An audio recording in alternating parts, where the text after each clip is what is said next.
Datuk. Saya Datuk masih gigih lagi nak meneruskan benda tak ni, apa, Datuk. ini macam ni je. Datuk cukup dah, Datuk. Daripada tadi dah, Datuk. Dah berjam dah, Datuk. Dah melebihi apa benda lah, Datuk. Saya menyusahkan Datuk. Saya rasa saya menyusahkan Ya, Datuk. tak apa. Kalau ramai yang nak bantuan, siapa? RM50,000. Sekarang ada 30 ke 35,000 ya. Allah. Okey. Kalau ramai komen nak bagi sumbangan, saya jual kopi, harga saya akan naikkan RM5 lah. Sebab RM5 ni adalah hak awak. Okey. So nilai 30. Kalau ramai nak, saya akan jual kopi. Nak. Kalau ramai komen nak, saya buka kejap. Okey, ramai yang nak sekejap ya. Yang ramai yang komen nak, kopi kejap. Seminit.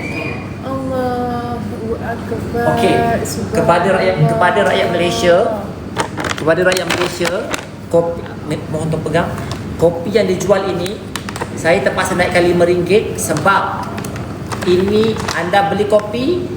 Kalau kita memang jual 55 kan sebelum ni. Tak, kita kena naikkan sebab kita kena naikkan harga sebab kita bagi dia, kena naikkan harga. Kita jual 60 sebab kita bagi dia.